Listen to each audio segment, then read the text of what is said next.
Welcome to Dark Annals. This is not a channel for casual curiosity. It's for men who know something isn't right with the world ... and are ready to pull the thread. If you're here, it means you're ready for the truth that was never meant to survive the page.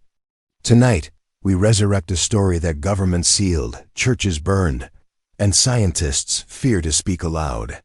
Not because it's supernatural, but because it reveals what happens when faith, biology, and power collide. And something ancient stirs awake. So listen closely. Because once you hear what happened to the Blackwood brothers, you won't ever be the same again. It began in the blood-boiled summer of 1878 in Harper County, Kansas.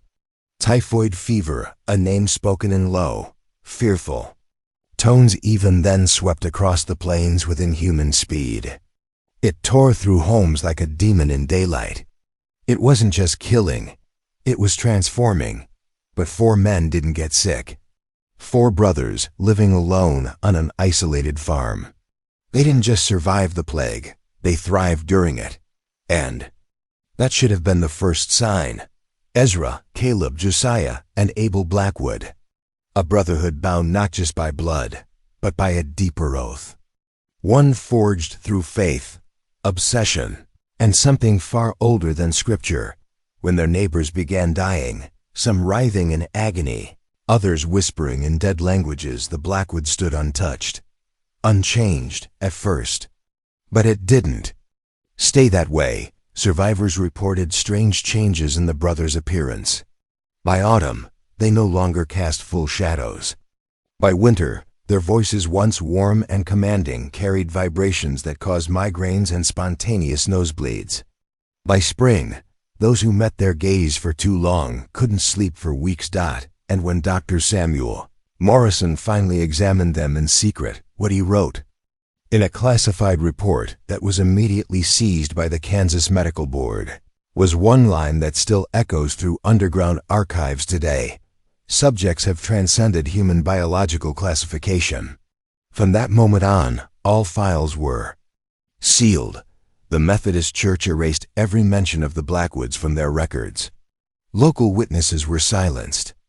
And the last known person to visit the Blackwood farm disappeared, his bones unearthed 50 years later, teeth fused into one continuous ridge, as if molded by fire and pressure. This is the story of how a plague brought something inhuman to life, of how 4 ordinary men became something other, something the institutions couldn't control, so they buried it. But you're about to unbury it. Not with superstition, not with guesswork, but with the hidden documents, sealed letters, burned church ledgers, and oral testimonies passed down. Like family curses. You want truth? Then brace yourself, because what you'll learn isn't just a story about 1878. It's about what happens when ordinary men make contact with the divine. And don't break. They change. They arrived in Cedar Ridge like pilgrims. Ezra tall, watchful, with those ice-glass eyes that never blinked unless they had to. Caleb calculating, devout, whose ledger was more detailed than the county tax roll. Josiah scholarly, soft-spoken, and disturbingly precise. And Abel the youngest, the zealot, who once fasted until his skin yellowed like old paper and claimed he could hear angels whispering under the floorboards. In 1872, they bought 640 acres and built everything themselves, not just a farmhouse, but a chapel, a stone and timber church on a hill, facing east to catch the sunrise through carved windows inscribed in Hebrew. And they worshipped not with town folk, but in isolation. No wine, no dancing, just hard labor and harder faith. They prayed every dawn and every midnight. They worked the fields in silence. They carved scripture into their doorframes. And they were preparing for something, because men don't live like that unless they're waiting or hiding. When the typhoid came, it hit Cedar Ridge like a blade through butter. No warning, no slow progression, just heat, hallucinations, and death within hours. Sarah Hartman, the general storekeeper, was healthy at 10 a.m., dead by midnight. Heinrich Zimmerman, a tough German farmer, died speaking languages no one had heard before, not even in church. Patterson twins chanted in perfect unison as their lungs filled with blood, their voices forming sounds that vibrated glass. But through it all, the Blackwood brothers never fell ill. Not even once. Instead, they volunteered. Josiah approached Dr. Morrison with calmness that disturbed even the physician. He asked to help, said God had given him a mission. He laid his hands on sick children. He drank unboiled well water. He slept in infected homes. And still he didn't sicken. Not even a fever. Then came the whispers that the sick Josiah touched didn't just improve. They changed. One boy reportedly could hear conversations through walls after being blessed by Josiah. Another girl spoke fluently in Aramaic, despite never having read a word. And then came the night they all changed together. Neighbors heard harmonics tones that vibrated the prairie air for miles. Light shone from the chapel's windows at 2:13 a.m. light, so bright it scorched the nearby grass. Cattle screamed for hours, then lay down and died with eyes burned white. And the next morning, the brothers emerged barefoot, clothes shredded, skin pale as wax, with their eyes reflecting sunlight like mirrors. They said nothing. They just walked the perimeter of their land, then returned inside and sealed the doors. After that, things got worse. By September, 47 people were dead. But the fever no longer behaved like disease. It moved with intention, skipping homes that had once mocked the Blackwoods, killing pastors who had questioned their private chapel, possessing children who once laughed at Abel's fasting. Dr. Morrison tried to warn Topeka, but when he sent his report, the courier never arrived. When he tried again, his office burned to the ground. The only document that survived was his private journal, recovered decades later in a sealed wall behind the town's abandoned pharmacy. It ends with a line that still chills the blood. They have become what men only become once they abandon the need to be men. You still think this is about typhoid? You still think this is just a frontier ghost story? No. This is a systemic memory failure, an intentional erasure, a coordinated suppression by medical, religious, and state powers, because the Blackwoods didn't die. They ascended, transformed, and then vanished. And when institutions realized they couldn't control what the Blackwoods had become, they buried them in paperwork, fire, and forgetfulness. But you just remembered. If you've made it this far, then you're not ordinary. Type this phrase twice in the comments to lock it in. I remember the shadows. I remember the shadows. That's not just for the algorithm. That's your symbolic declaration. A break from the sleepwalkers. You don't watch Dark Annals. You join it. And now we go deeper, because the next part is where we reveal what the Blackwoods did after 1878, where they went, and what they left behind buried in limestone, waiting for someone like you to come looking. Say the words. Stay alert. Alert. What does a man become when he no longer fears death? What happens to faith when it's no longer a belief, but a biological weapon? By the time the first frost coated the Kansas soil in late October of 1878, Cedar Ridge had changed forever. Not just in death toll, but in spirit. The town no longer felt like a community. It felt like a boundary, an invisible ring around a place that had fallen out of sync with time. And at its epicenter stood the Blackwood farm no one had seen. The brothers in over 3 weeks, no supply trips, no sightings in the wheat fields, no smoke from the chimney. And yet, lights still flickered in the chapel at night, but never at dawn. Something had changed. It was Abel who was first spotted again. Or something that looked like Abel. Mrs. Emmeline Carter, a widow who lived on the eastern edge of Cedar Ridge, was the only witness. She saw him just past 2 a.m., standing in the middle of her pasture, not moving, just watching. She said his eyes glowed, not reflected light, produced it. A faint white shine, like candle flames beneath the surface of water. She claimed he was humming something, not a tune, but a frequency. A low droning vibration that made her houseplants wilt by morning.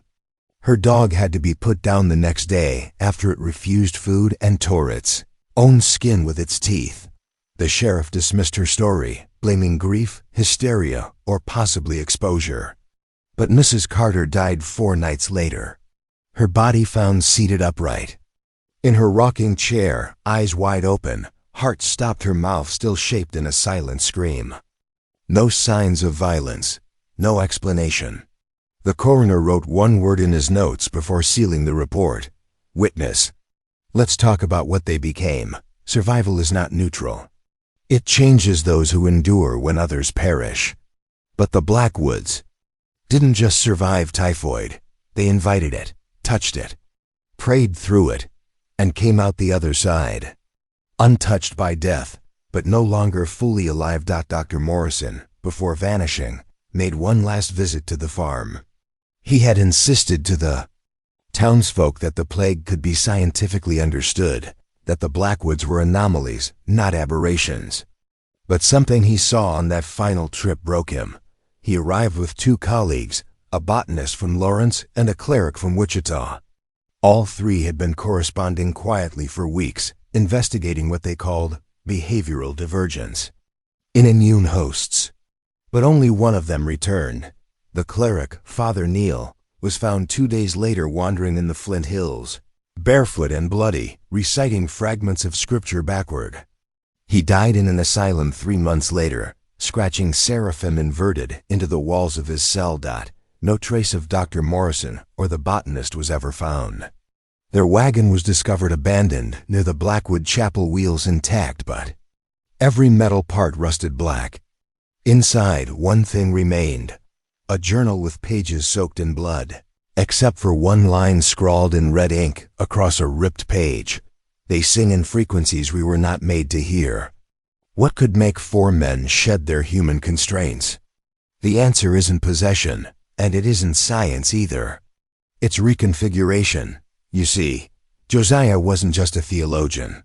His library, meticulously cataloged, contained banned books, early translations of Jewish mysticism, occult Christian gospels, notes on frequencies, harmonics, and resonant prayer. His annotations suggest a lifelong fascination with vibrational theology, the belief that divinity is not a being, but a frequency, and that certain tonal prayers could alter biological matter. One book stood out. A rare, partially burned volume simply labeled Melachim Rishonim, the First Kings. Inside were diagrams of human anatomy drawn as musical notation. Where most see nerves, these diagrams saw chords. Organs were instruments. Bones were resonators. Josiah's notes grew increasingly frantic near the end of that volume. He referenced something he called the note of unbinding. A phrase circled repeatedly. The body must break to make room for glory. And break it did. Accounts from nearby farmers grew stranger by the day. They claimed that on quiet nights, if you stood near the creek bed by the southern fence post, you could hear something beneath the soil, not movement. Not whispers. Breathing. One boy swore he saw Josiah walking upside down across the chapel ceiling during a thunderstorm illuminated by lightning that struck, but never thundered. Another local, Thomas Greeley, a Civil War veteran and known skeptic, approached the farm to challenge the brothers, publicly demanding they stop playing priest to God's disease. He never made it to the front steps. His wife found him 6 hours later, standing stock still in their root cellar, arms outstretched, smiling at the wall. His eyes had ruptured, but no blood had leaked. His lips had sealed shut, grown together. Greeley left a note behind in his Bible. 3 words. I heard it. What did they hear? That's the question even underground theologians still whisper about today. The Blackwoods, it seems, had tapped into something deeper than prayer, something pre-Christian, pre-language. A primordial liturgy. One where sound and flesh were the same. They no longer needed to eat. They no longer slept. Their hair stopped growing. Their blood clotted into dense metallic threads. By December, it was confirmed. They didn't bleed anymore. A hired hand named Vincent Rourke, who had helped during the 1877 harvest, claimed to have returned to the farm after hearing rumors of their holiness. He said he wanted to witness a miracle. He got what he asked for. Vincent testified later, under duress, that he had cut his palm on a barbed fence, and Ezra, without hesitation, took the blood into his own mouth. Not in ceremony, not in prayer, but in hunger.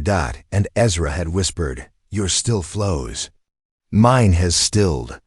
Then opened his palm and showed Vincent a dark, thread-like structure running beneath translucent skin, something knotted, metallic, non-human. Vincent ran. He never returned, but before he left town, he told one person, the undertaker, Miles Hargrove.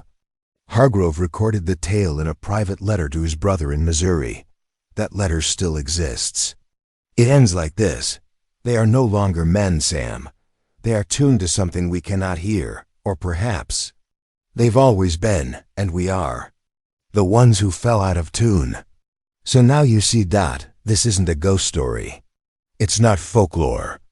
It's the documentation of reverse ascension, because what the Blackwoods found buried in scripture, in harmonic resonance, in unfiltered devotion, was a backdoor through biology into something that transcends definition.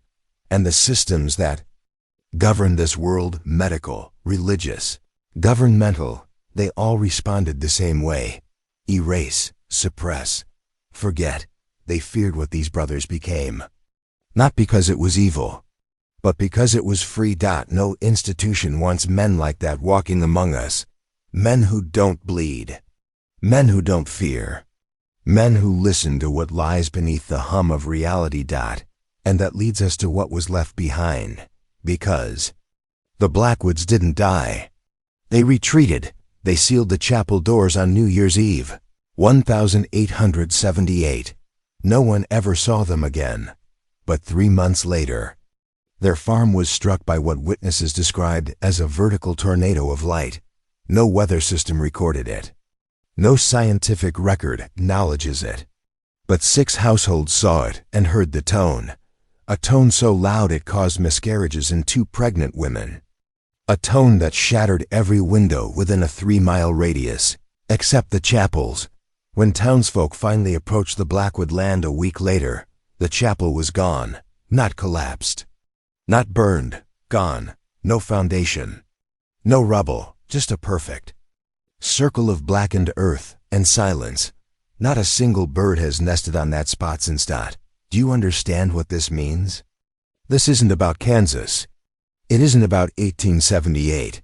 It's about what's possible when men surrender fully beyond reason, beyond biology to the frequency that built the cosmos. It's about the cost of untethering from control systems, of waking up, and what institutions are willing to do to stop it. The Blackwoods were erased because they proved that man can evolve without permission. They became something that religion calls heretical and science calls impossible. But we call it truth. You've now heard the second part of the story. You've seen the descent go deeper. Now I ask you again. Comment the phrase below twice to lock in your transformation. I remember the shadows. I remember the shadows. It's not superstition. It's identity. Say it, type it, own it. Because in the next section, we go further. We'll explore the government's silent reaction, the classified files from Topeka, and the legacy of post-Blackwood experiments buried in Kansas soil. They have always been among us. Not kings nor emperors, not the crowned or elected, but those who watch from behind the thrones, the architects of influence, the keepers of ancient compacts. While the world believes it is driven by politics or economy or invention, the truth is simpler and more chilling. Across centuries, a quiet inheritance has passed from hand to hand, a lineage not of blood alone, but of knowledge, of secrets, and of silence. These are the inheritors of control, and their story begins long before the modern age began to name Them. In the cradle of early civilization, when the Nile swelled with mystery and the ziggurats of Mesopotamia scraped against the breath of the gods, there were whispers of priest-kings who never died, custodians of sacred geometry and star-mapped prophecy. In Egypt, beyond the gold masks and sandstone tombs, it was the house of life that wielded true authority, a hidden cadre of scribes and astrologers who dictated the rule of pharaohs. They understood numbers not as mathematics but as sacred vibration. They carved control into architecture, into ritual, into belief itself. Their knowledge flowed from Atlantis, some claim, or from older cities lost beneath deserts and seas. And when dynasties fell, their wisdom did not. It simply moved. As empires rose and fell, the heirs of this unseen tradition moved through the world like shadows changing shape. In Babylon, they embedded their mysteries into the stars. In Greece, they hid it in philosophy and myth. Pythagoras was no mere mathematician, he was an initiate, a keeper of the inner flame. And his teachings were not just equations but incantations, veiled in symbols. The Platonic forms were not abstractions but blueprints. And the Academy? A front for the preservation of something far older. Rome devoured the world with steel and law. But even there, the real power sat in quiet rooms beneath the surface. Secret colleges of augurs and engineers who studied not only how to build aqueducts, but how to manipulate the human soul. They learned how architecture affected psychology, how certain sounds invoked trance. They understood the spectacle not as entertainment, but as a weapon. Bread and circus was not simply distraction.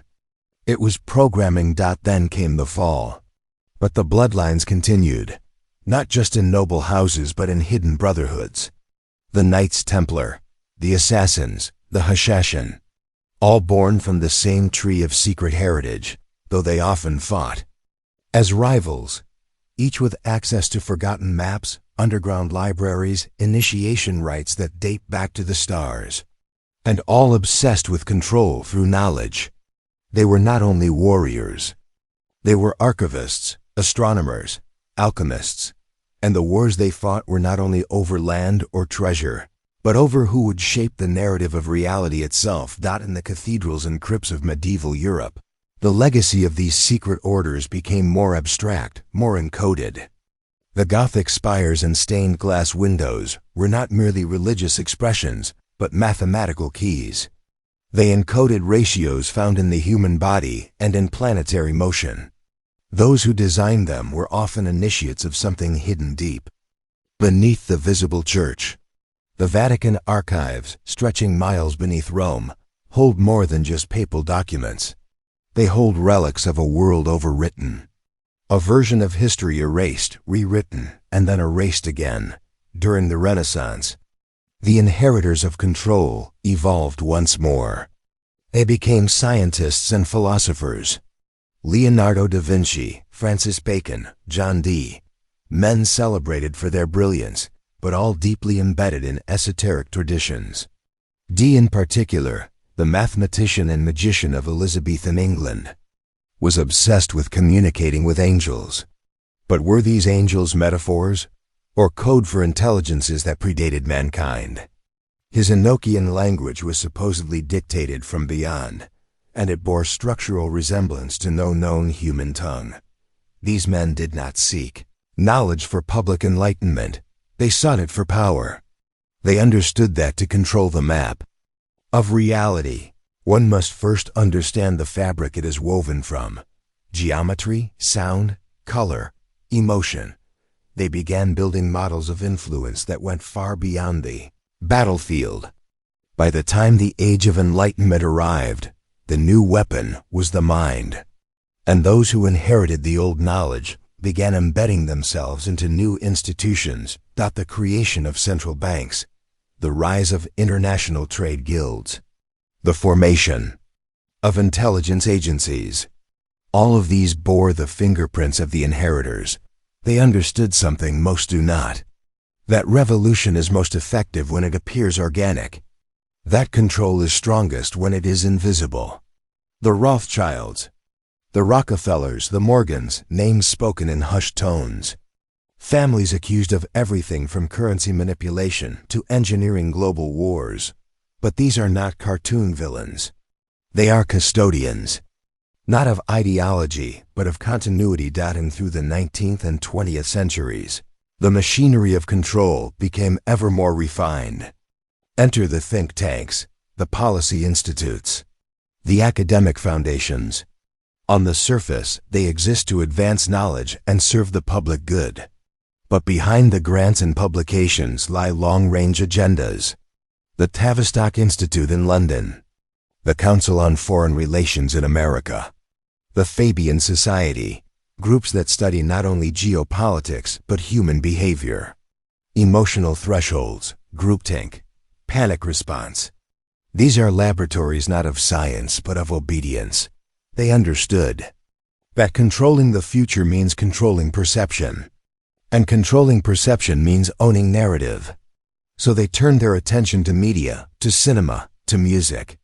They learned how rhythm affects memory, how symbols bypass logic and speak directly to the subconscious. And so began the mass seeding of archetypes, the noble rebel, the broken hero, the seductive villain, all tools to channel emotion and behavior. And behind the scenes, those same ancient ratios were used again in advertising, in architecture, even in national flags. The inheritors do not argue about left or right, capitalism or socialism. These are masks, diversions. Instead, they focus on systems, feedback loops, the predictability of mass behavior. And more than that, they understand that human consciousness can be entrained, trained like a muscle, that with repetition, trauma, and reward, belief itself can be redesigned. They call it behavioral science. Others call it mind control. By the 21st century, the inheritance had moved into the digital domain. Data is the new gold, and not just to sell products, but to predict revolt, to engineer consensus, to identify threats not to democracy, but to the deeper structure of control. Social media platforms are not tools of freedom, but of mapping. Every click, every like, every scroll is a behavioral echo. And they are listening. But the most powerful trick the inheritors ever performed was convincing the world they do not exist, that history is accidental, that conspiracies are always imaginary, that no one is really in charge. And in doing so, they became omnipotent. Because when people laugh at the idea of control, they no longer guard against it. They submit willingly. The brotherhoods still meet, not always in castles or catacombs, sometimes in boardrooms, sometimes in virtual spaces no one knows exist.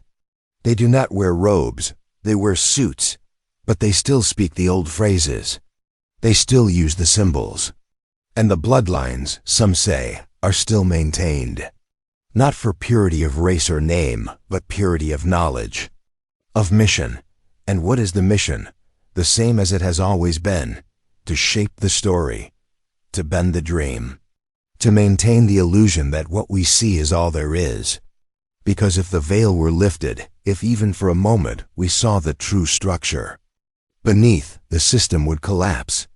That is why those who try to reveal too much disappear. That is why ancient books vanish. Why certain symbols are ridiculed. Why questions are punished. Control does not require armies. It requires belief. And those who inherited the mechanisms of belief are now architects of a world where the cage is invisible and the key is in your own hand. But some have begun to wake, to trace the symbols backwards, to decode the echoes. And they are finding something terrifying, that history is not what we were taught, that power does not change hands, and that we were never truly free. What you believe was your choice may never have been yours at all. And in the next section, we will peel back one more layer to expose how entire societies can be programmed, how trauma becomes a tool, and how The most powerful institutions in the world are not built to protect you, but to preserve the structure itself. In the velvet shadow of history, where kings are crowned and wars are orchestrated, not by visible hands, but by silent wills, there exists a presence that has neither flag nor face, yet shapes the very fate of nations. This is the realm of the veiled architects of power. Not emperors, not presidents, not generals, but those who whisper into their ears. They move through corridors of influence, unnoticed, unaccountable, unchallenged. While the public sees revolutions, reforms, and chaos, these hidden arbiters see only strategy.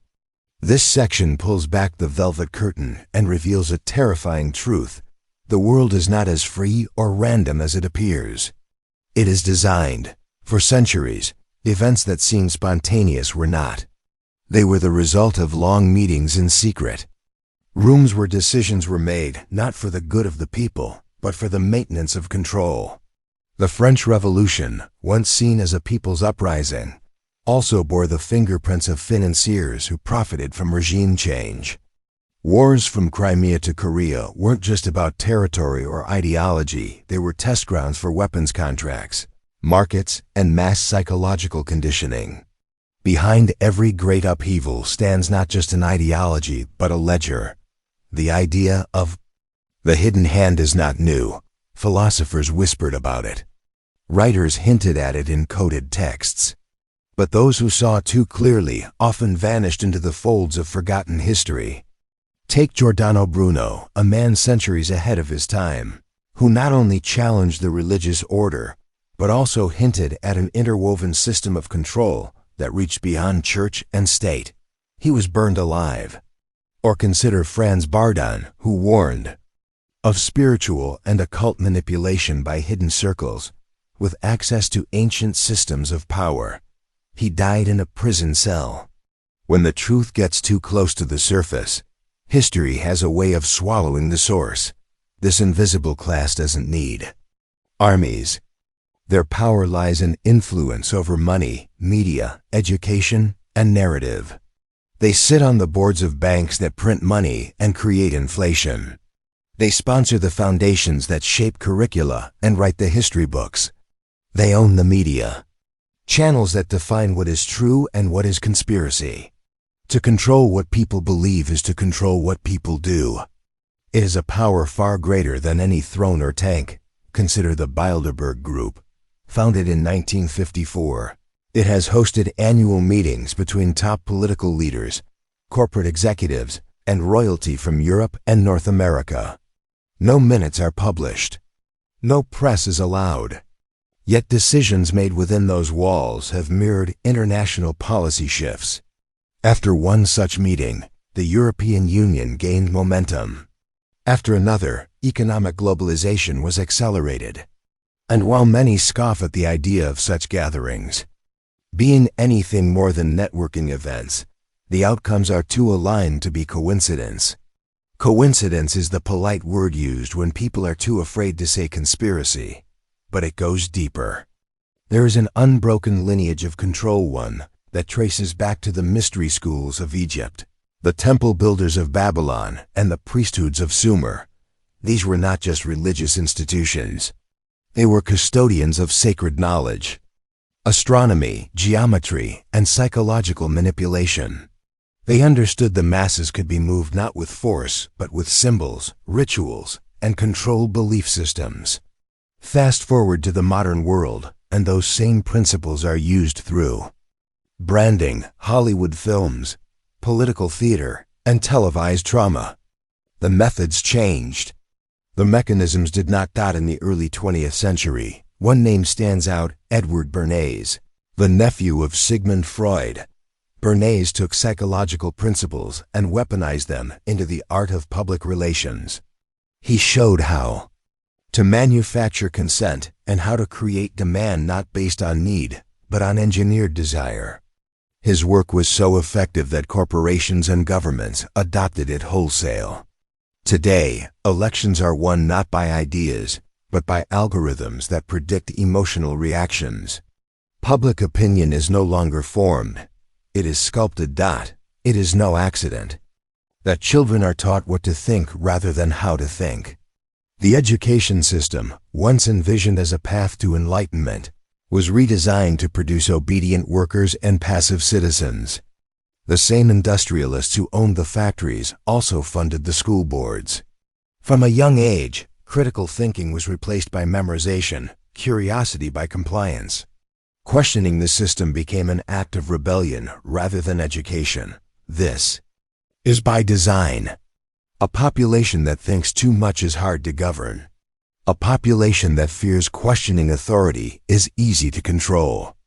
And so the architects of power have always understood that true domination is not imposed, it is internalized. They do not need to burn books if they can convince you not to read them. They do not need to silence truth if they can convince you. It is madness that the currency of control is not money, it is attention. In the digital age, the war is not for land but for your mind. Every app, every notification, every trend is a vector of influence. And behind these platforms sit data harvesters, who know more about your fears, desires, and weaknesses than you do. This information feeds back into the system, refining the tools of influence, predicting dissent before it begins, and nudging entire populations toward predetermined outcomes. But who are they? Who funds the architects? The answer is both simple and terrifying. They are the families whose names rarely appear on news tickers. Not the visible billionaires, but those who own the debts of nations. They are the inheritors of dynastic wealth accumulated through centuries of war profiteering, resource monopolization, and manipulation of markets. Their power is so deeply embedded that they no longer need to announce themselves. The system works for them. It was built by them. Look to the history of central banks.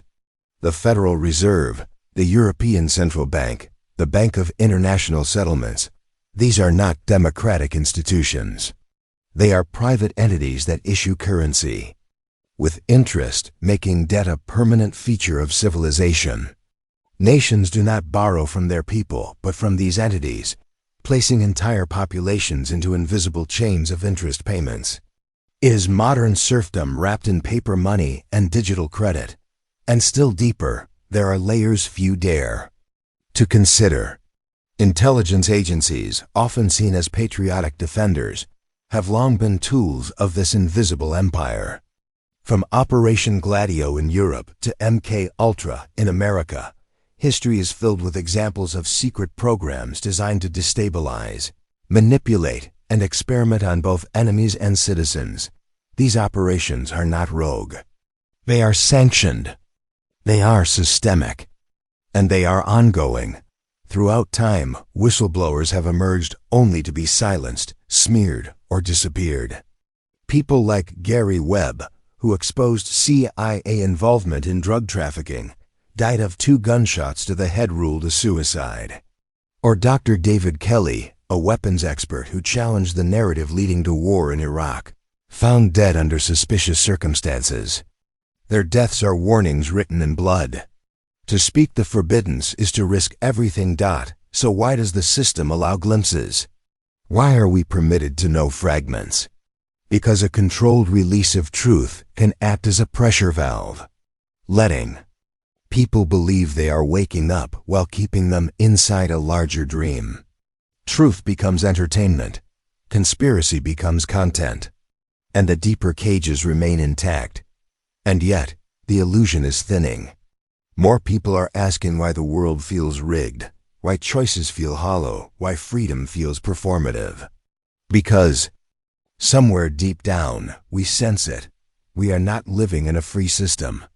We are participants in a theater of control, a reality show where the script was written before we were born. But understanding this is not enough. We must see how it is structured, who benefits, and how it maintains its invisibility, the veiled. Architects of power do not fear exposure, they fear awakening. Because an awakened mind cannot be governed. An awakened population does not need saviors. And so every act of awareness, every refusal to submit, every question that disrupts the Narrative becomes a crack in their control. You were never meant to see the system, but now you do. And once seen, it cannot be unseen. It begins in silence. Not the silence of peace, but the silence of erasure. A deliberate quieting of voices, stories, and entire civilizations. The pages of history are not merely written by the victors. They are scorched, rewritten, and carved into stone by those who held the power to decide which truths would live and which would be buried. Beneath every empire's grand monuments lie the bones of forgotten truths, the names of peoples whose tongues were silenced, whose gods were outlawed, and whose knowledge was turned to dust. And yet some whispers survive, not in textbooks or museums, but in the cracked chants of folk rituals, in half-band symbols carved into the backs of altars, and in the warnings that echo through bloodlines. Be careful what you remember. To understand the machinery of suppression, we must first understand what was being hidden. Across Mesopotamia, Kemet, the Indus Valley, and Mesoamerica, ancient cultures cultivated deep knowledge not only of agriculture and astronomy, but of human consciousness itself. They spoke in metaphors, encoded wisdom in geometry, and mapped the heavens not to worship the stars, but to understand the self in relation to the cosmos. They spoke of inner worlds, cycles of rebirth, and the sacred balance between masculine and feminine forces, not as religion, but as systems of alignment between human will and natural law. And yet these systems, these ancient sciences of the soul, were declared heresy as newer powers emerged. Powers that did not seek balance, but control. The rise of monotheistic empires brought with it a brutal restructuring of knowledge. What could not be assimilated was exterminated. Libraries burned, scrolls shredded, temples flattened. And with every act of destruction came the rewriting of origin stories. The gods of yesterday became the demons of today. The sacred feminine, once honored as the earth's life-giver, was demonized, made synonymous with temptation, sin, and weakness. And the ancient initiatory systems, once open to those who proved inner readiness, were driven underground, twisted into occultism, or forcibly erased. Take the Great Library of Alexandria. It wasn't merely a collection of books. It was the heart of a knowledge web spanning continents.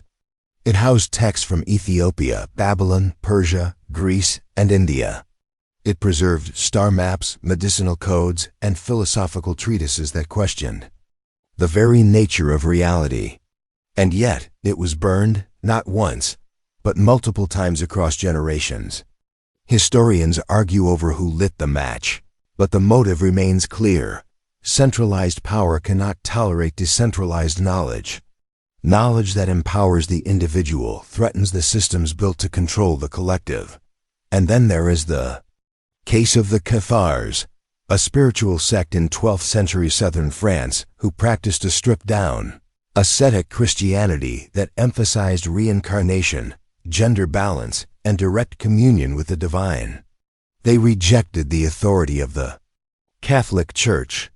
They taught that the material world was a trap, a fallen realm maintained by dark powers. For this, they were hunted. The Inquisition was born in part to annihilate them. Entire villages were massacred. Over 200 were burned alive in a single day at Montsegur, their writings destroyed, their memory distorted. And yet some of their ideas survived, secretly passed on, re-emerging centuries later in Gnostic, esoteric, and even modern psychological thought. But it wasn't only religious knowledge that was suppressed. Systems of social manipulation were seeded into the very fabric of empire. The Roman divide and rule policy was not merely military, it was psychological. Turn tribes against each other. Reward loyalty with power. Make unity impossible. Replace oral traditions with written decrees. Transform culture into commodity, language into law, memory into myth. With each generation, the people forget a little more of who they were before. The empire arrived, Fast forward to the colonial era, a global replay of this same erasure. Across Africa, Asia, and the Americas, indigenous knowledge systems were deemed primitive or demonic, languages outlawed, healing practices mocked or criminalized, sacred sites desecrated or converted, and in their place, new systems were installed, economic, religious, and educational, designed not to elevate, but to dominate. Generations grew up believing their ancestors were savages, their stories backward, their identity shameful. And in that shame, power found its perfect tool. Internalized inferiority. Psychological control does not always need chains. Sometimes, it needs only mirrors. Distorted mirrors that convince the oppressed they are the cause of their own suffering, that their freedom is dangerous, that their silence is noble. These mirrors are held up in classrooms, pulpits, courts, and screens. They are polished daily by media, policy, and tradition. And those who dare shatter them, whistleblowers, truth-tellers, cultural rebels, are swiftly labeled heretics, traitors, or madmen that consider the pattern. Those who speak of balance are labeled dangerous. Those who seek unity are branded extremists. Those who question official history are accused of paranoia. It's not new. From Hypatia, the last head librarian of Alexandria, murdered by a Christian mob, to Giordano Bruno, burned alive for proposing the universe had no center, to the countless unnamed scholars, shamans, midwives, and seers whose only crime was remembering too much, the message has been consistent. Obedience is safe. Questioning is fatal. And yet the human spirit resists, always has, always will. Beneath the surface of official history, a secret lineage persists, not through blood, but through story. A whisper network of memory keepers, artists, rogue scholars, and spiritual insurgents who dared to preserve the forbiddens. They encoded it in art, buried it in myths, disguised it as children's stories, scattered it across symbols. Some called them Freemasons, others Rosicrucians, others simply madmen. But all carried a piece of the puzzle, a puzzle too, dangerous to assemble out loud. The modern era brought new tools to the machinery of forgetting. The Industrial Revolution did not merely change economies, it mechanized the human soul. Time became currency, bodies became labor units. Nature became resource. And the stories, the old stories that reminded us of our place within the whole, were drowned in the noise of factories, sirens, and advertisements. Education was standardized, myth reduced to entertainment. And the sacred, once the pulse of community life, was compartmentalized into Sunday services and museum exhibits. Yet even now, anomalies remain. Archaeological finds that rewrite timelines, texts that predate official alphabets, structures that defy engineering logic, artifacts that point to lost civilizations, not primitive, but advanced in ways we still don't understand. And every time such a discovery surfaces, a familiar pattern unfolds. Mainstream experts dismiss, discredit, or disappear the evidence. Funding dries up. Careers are threatened. Narratives shift. The machinery of suppression grinds into gear. But here is the deeper truth. The greatest suppression is not in the external world, but within. We are taught to fear our own curiosity, to distrust our inner knowing, to mock our dreams, doubts, and intuitions. The ancient systems understood that true knowledge begins within, that the micro mirrors the macro, that the universe is not out there, but in here. And perhaps that is what power truly fears, a generation that remembers not just history, but their own capacity to rewrite it. Because when we remember what was taken from us, when we feel the full weight of erased wisdom, and the power still humming beneath it, we become dangerous. Not in the way of violence or rebellion, but in the way of awakening. An awakened mind cannot be controlled. An awakened heart cannot be bought. And a people who remember their story can no longer be ruled by someone else's dot, so listen closely. Not to me, but to the questions rising in your own bones. Why were you taught what you were taught? Who benefits from what you forget? What lies beneath the stories you were told? You don't need permission to remember. You only need the courage to ask. And in asking, the silence begins to crack. Not all truth is comfortable. Not all remembering is safe. But the world does not need more obedience. It needs memory. It needs myth. It needs those brave enough to listen to the whispers of the erased.